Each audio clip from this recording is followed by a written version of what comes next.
নলবাৰী জিলাৰ টিহু পুথিমাৰীত MG ফাউণ্ডেশ্যনৰ ঐতিহ্যগত 7দিনীয়া বিহু কৰ্মশালাৰ সামৰণি অনুষ্ঠান। নিৰ্বাচনী গৰম বতাহৰ মাজতো ৰাজ্যতো স্নান পৰা নাই ৰঙালী বিহুক আদৰাৰ ব্যাপক উৎসাহ উদ্দীপনা। হেঁপাহৰ ৰঙালী বিহুটিক আদৰিবলৈ সাজু প্ৰতিগৰাকী অসমীয়াৰ লগতে টিহু পুথিমাৰী ৰাইজ। বিহু বুলি ক'লে সকলোৰে মনলৈ আহে ঢোল পেঁপা গগনা তথা বিহুগীতৰ সুমধুৰ স্মৃতি। ৰাজ্যৰ অন্যান্য প্ৰান্তৰ লগতে টিহুৰ MG ফাউণ্ডেশ্যনে 7দিনীয়াকৈ অনুষ্ঠিত কৰিছে বিহু নৃত্য আৰু ঢোলবাদনৰ কৰ্মশালা। MG ফাউণ্ডেশ্যনে এইবাৰ দ্বিতীয়বাৰৰ বাবে আয়োজন কৰিছে বিহু কৰ্মশালা। বজালী টিহু অঞ্চলৰ প্ৰায় 2 শতাধিক নাচনী গাভৰুৰ লগতে কণ কণ মইনাহঁতে অংশগ্ৰহণ কৰে উক্ত কৰ্মশালাত। নৱপ্ৰজন্মক অসমীয়া বাপতি সাহোন বিহুটিক শুদ্ধ আৰু নিকা ধৰণে উপস্থাপন কৰাৰ চেষ্টা MG ফাউণ্ডেশ্যনৰ। নিউজ ডেস্ক ৰিপৰ্ট ইছা 24x7।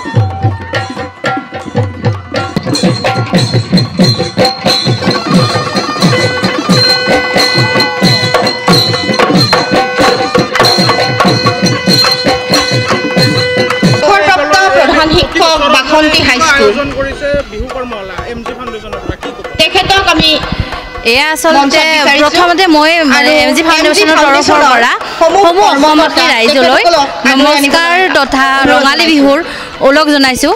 আজিৰ পৰাতো বিহু আৰম্ভ হৈছেই, তথাপিও আগতীয়াকৈ মই এটা প্ৰচেষ্টা চলাই আহিছোঁ।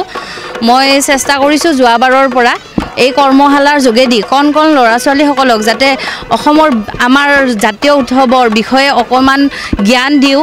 তাৰ লগতে বিহু নৃত্য আজিকালি ধৰক যান্ত্ৰিক যুগ হয়, যান্ত্ৰিক যুগৰ পৰা তেওঁলোকে মানে সদায় বিহু তেনেকুৱা চৰ্চা কৰিবলৈ সুবিধা নাপায়।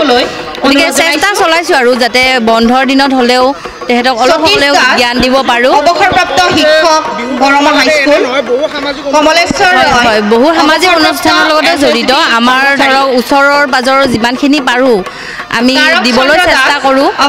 মানে আজিতো এতিয়া কৰ্মশালাৰ যোগেদি তেওঁলোকক অলপ হ'লেও এটা জ্ঞান এটা দিবলৈ চেষ্টা কৰিছোঁ। তেনেকৈ আমি চকু চিকিৎসা শিবিৰো পাতিছোঁ আৰু আগলৈও মানে যাতে আমি বহুত আমাৰ মানে হাতত আঁচনি আছে কৰি যাবলৈ চেষ্টা কৰিম। আৰু মানে বিশেষকৈ মা দেউতা জড়িত আছিল সংস্কৃতিৰ লগত।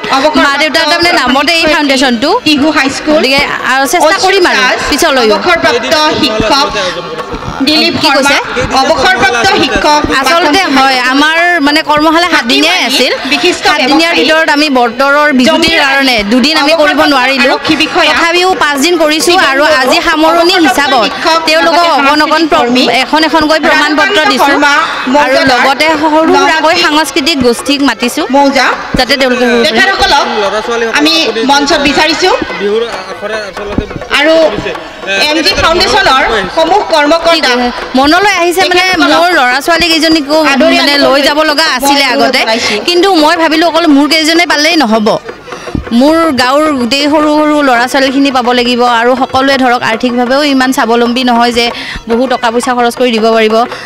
গতিকে মই আমাৰ নিজৰ জেগাতে যদি অকণমান এটা ভাল কাম কৰিব পাৰোঁ তাৰে কাৰণে সেই কথা মানে সৰুগত কৰি মই ফাউণ্ডেশ্যনটো আৰম্ভও কৰিছোঁ আৰু ধৰক কৰ্মশালাখনো পাতিছোঁ। প্ৰথমতে মই চেনেলৰ জৰিয়তে সমূহ অসমবাসীলৈ ৰঙালী বিহু তথা অসমীয়া নতুন বছৰৰ শুভেচ্ছা জ্ঞাপন কৰিছোঁ যে যোৱা বছৰ MG ফাউণ্ডেশ্যনে এই কৰ্মশালাৰ আয়োজন কৰিছিল আৰু যোৱা বছৰৰ দৰে এইবেলিও কৰ্মশালা আয়োজন কৰিছে। আৰু যোৱা বছৰতকৈ এই বছৰ অধিক সংখ্যক মানে শিক্ষাৰ্থী বাঢ়িছে।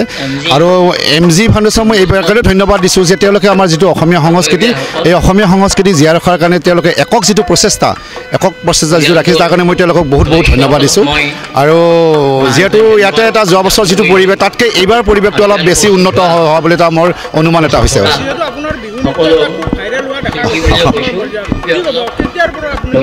মই বিহুটো মই কৈছোঁ মই যেতিয়া নিজৰ 6 বছৰ বয়স আছিল তেতিয়াৰ পৰা মই নাচৰ প্ৰতি আকৃষ্ট আছিলোঁ আৰু তেতিয়াৰ পৰা মই অবিৰতভাৱে মোৰ নাচবিলাক চলি আছে। আৰু মই বিভিন্ন অৱশ্যে এই ক্ষেত্ৰত মই বিভিন্ন ধৰণৰ কৰ্মশালা লৈছোঁ আগতে মই গুৱাহাটী কলাক্ষেত্ৰত কৰ্মশালা লৈছিলোঁ আৰু এই বিহুৰ ক্ষেত্ৰত মই যথেষ্ট অধ্যয়ন কৰোঁ কাৰণ বিহুটো ইমান সহজ নহয় কাৰণ ই যিটো আমাৰ অসমীয়া জাতীয় এটা লোকনৃত্য হয় গতিকে ইয়াৰ এটা ধৰা বান্ধা নীতি নিয়ম আছে গতিকে ইয়াৰ জানিবলগীয়া কিন্তু বহুত আছে গতিকে সেইখিনি জানি মই পৰীক্ষাৰ্থীসকলক দিয়াৰ চেষ্টাটো কৰোঁ আৰু মই যিমান পাৰোঁ সেই তেওঁলোকক শুদ্ধভাৱে শিকোৱাৰ যথেষ্ট ধৰণৰ চেষ্টাটো মই কৰোঁ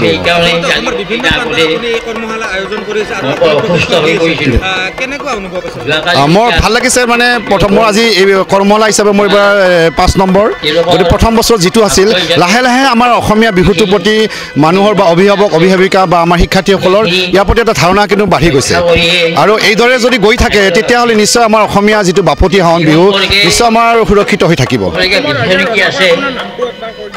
মোৰ নাম অশ্বিনী দাস মোৰ বাক্সা জিলাৰ জালাহত ঘৰ আৰু মই কৰ্মৰত হিচাপে মই থমদা কলেজৰ অসমীয়া বিভাগৰ মই প্ৰবক্তা হিচাপে কাম কৰিছোঁ তাৰ লগতেও মই আমাৰ অসমীয়া লোকনৃত্য বা অসমৰ জাতীয় উৎসৱ বিহুক ইয়াক মই ধৰি ৰখাৰ লগতে আমাৰ পৰীক্ষাৰ্থীসকলক অকল নাচ নহয় বিহুৰ লগত যিখিনি পৰম্পৰা কথা আছে এই গোটেইখিনি মই তেওঁলোকক জীয়াৰ চেষ্টাটো কৰি আছোঁ মই